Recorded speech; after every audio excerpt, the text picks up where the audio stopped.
Thanks for joining us on this Sunday morning. I'm Ron Trevino along with Sherman Chow. Yeah, we've got team weather and traffic coverage all day long to get you prepared for what's to come. Cheetah Craft, Kim Castro and Jennifer Reyna joining us. So Kim Castro, let's start with you. Big question for folks wrapping up their weekend. What do they know now? Well, here's the latest information from the National Hurricane Center. Their 10 a.m. advisory shows Beryl still a tropical storm. However, some key components I'm looking at, it's increasing its wind speed. It's slowing its forward motion, which means it's picking up more of that warm Gulf water and intensifying. You could see it's barely about to get its eye here. So it's starting to wrap around again. It is expected to intensify into a Category 1 hurricane before making its Texas coastline landfall. And notice it keeps that Category 1 strength as it pushes inland. That's going to be a key component that we track as Beryl moves through our area. Hour by hour forecast on your Sunday. You can still make preparations for a couple of hours until 10 o'clock, I'd say. Beyond that, you want to start shifting gears from preparations to protection. You want to be in the spot where you're going to ride out the storm. Here's Future Track, 10 o'clock. We'll start to see those bands moving in, heavy downpours throughout the overnight into the morning. That's a snapshot at 7 o'clock. Heavy downpours throughout all of southeast Texas. We're basically blanketed by these tropical storms that continue until about 1 or 2 o'clock in the afternoon. The rain alone has us under a flood watch. I'll be concerned with flash flooding if we see rainfall rates at 2 inches per hour, 3 inches per hour. This is about a 12-hour event, so just think about some of the spots that could be heavily hit repeatedly. We'll be watching flooded roadways. Not only that, though, Cheetah, with this storm system expected to maintain its hurricane strength, we're watching the wind too. Yeah, we are. There's a lot of components with Beryl, and I noticed with that flood watch, they've extended that even through Liberty County now. But you're right. Let me focus on the winds, okay? So with Beryl expected to make landfall early tomorrow morning, I'm going to take you with our winds late this evening, 8:30 tonight. Now look, we're looking at winds around 15 to maybe upwards of 25 miles per hour, so breezy. But getting you into the overnight hours, pausing our future track with our winds at 2:30 in the morning. I mean, take a look, Sugar Land at 38 mile per hour winds, 56 there in Wharton. Notice 74 in Bay City. Remember that landfall, kind of think around 4 a.m., somewhere between 2 a.m. to 5 a.m. is when we're expecting this to make landfall. Getting to 9:30 though, and what concerns me is when you see Sugar Land at that peak wind gust around 74 miles per hour, that's saying, hey, not only tropical storm force, but potentially hurricane force winds this far inland. And this is what we have to watch. Remember the heavy rain, the very strong wind gusts, storm surge, and the tornado threat. So all of that is coming into play. Now, current winds right now, okay, anywhere from 5 to 15 miles per hour. So again, breezy at times. Now, this is a live look at the radar, and you can see we are starting to see that tight center of circulation where that eye wall is starting to come together. So these outer bands are already impacting our coastal areas. So right now, we are going to expand our team coverage. Our Katira Winfrey joins us live from Galveston. Now, Katira, what are you seeing right now there?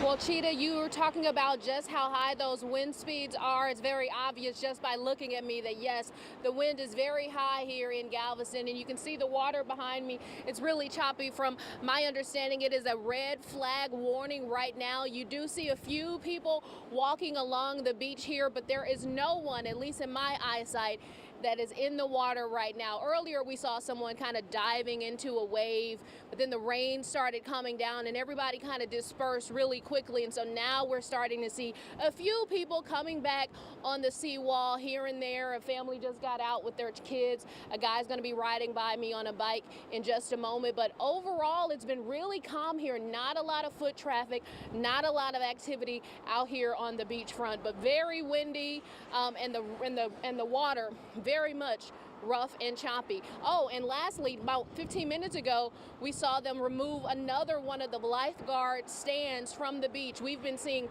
those removed constantly throughout the day, riding right in front of us down the road. So they're getting those out of the way for those high tides that they expect when Beryl makes landfall.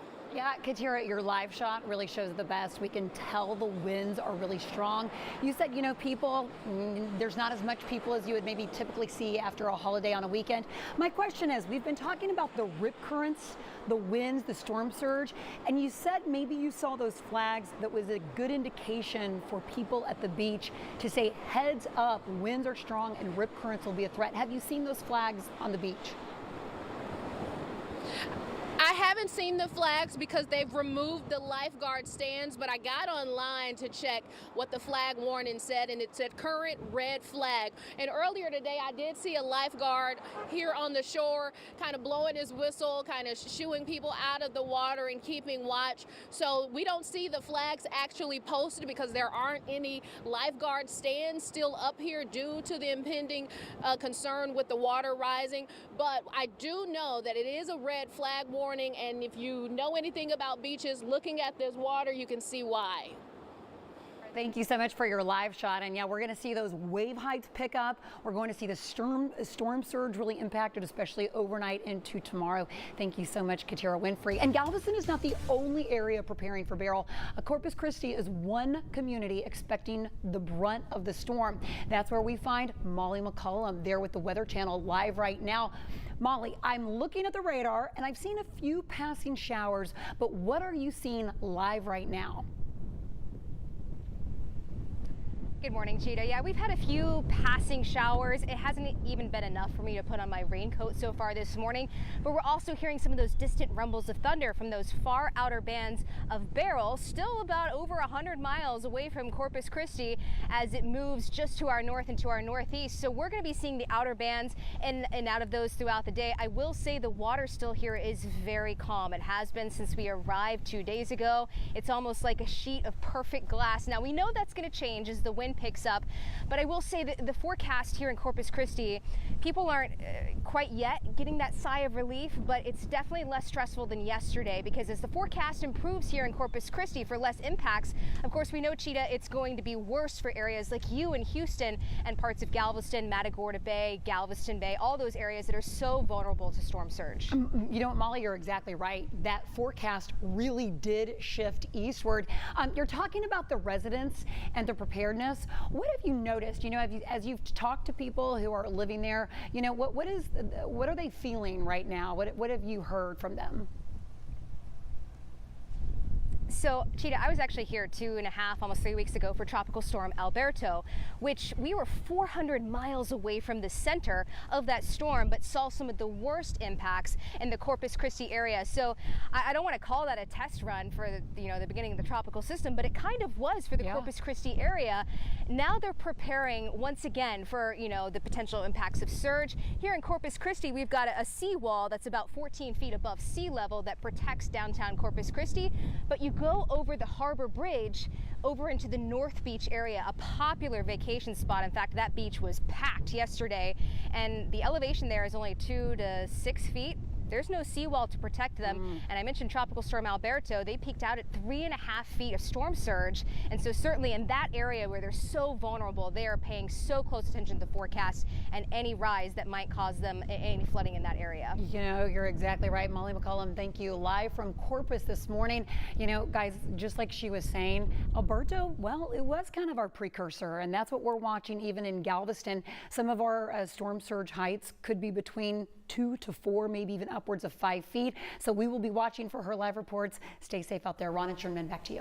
All right, thanks. Yeah, what's good for Corpus may be less good for us. We will see. All right, thank you, Cheetah. Beryl already closing some colleges tomorrow. That list includes Alvin Community College, Brazosport College, San Jacinto Community College, the University of Houston Victoria, and Wharton County Junior College. And local school districts. Those include Cleveland, Crosby, Dickinson, Hitchcock, and Waller so far. For those of you taking summer school, we've got a full list of school closures at KHOU.com. All right, the time is now 11:09 this morning. The Trinity River Authority says repairs to the Lake Livingston Dam will be complete by tomorrow. The spillway was damaged in recent storms. This video from Friday shows crews on the scene working on repairs. Officials are saying the dam will be able to handle larger amounts of water by tomorrow with no threat to its integrity. Now is the time to make sure you have the free KHOU 11 mobile app. Just scan the QR code right there on your screen. Turn on a notification so we can get the latest alerts to you. All right, Kim Castro joining us now again, and you also had that late update about an hour ago from the National Hurricane Center. What can you tell us? Yeah, and that update really has shifted our priorities as far as what are our risks when it comes to Beryl. With it sustaining its Category 1 strength as it pushes inland, hurricane force wind is going to be a big threat that we monitor. In addition to that, that push of wind along the coastline, coastal flooding, and the flooding from the rain itself. And we can't rule out some tornadoes too. With the friction of Beryl pushing inland, the curvature could spin up some of those twisters. Right now, tropical alerts look like this: a tropical storm warning for Harris County, for all of southeast Texas, closer to the coast. That warning is a hurricane warning, 40 to 80 mile an hour wind gusts. And again, it's because as Beryl tracks through here, it still maintains its Category 1 hurricane strength. Look at these impressive future track wind gusts that are expected 74 miles an hour in Sugar Land. That's hurricane force, and that is pretty far inland along the I-10 corridor. So that could be something that knocks down power, knocks down large trees, and has significant consequences on top of the heavy rain that will be moving along with it. For the coastline, there's also a storm surge warning threat. So flooding for the coast is going to be an imminent threat with 3 to 5 feet of a storm surge expected for Galveston. That means low-lying businesses and homes can expect to see water rise very quickly. Factor the rain bands of Beryl itself throughout a 12-hour period. These bands start to move in with a lot of juice starting at 1 o'clock in the morning overnight. And look, they don't let up until about 1 or 2 in the afternoon. So that's a prolonged period of time of repeated heavy downpours, at least 4 to 6 inches at this point expected. And like I mentioned, with Beryl making a twisting motion as it pushes into southeast Texas, as we see with hurricanes making landfall, there's a tornado threat. It's at 5% right now. This is just north of Harris County, so Montgomery all the way down into the coastline. A lot of different impacts that we're going to be watching, which is why we're advising for you to be inside your home in a safe space beginning at 10 o'clock tonight and all day tomorrow, Jen. Yeah,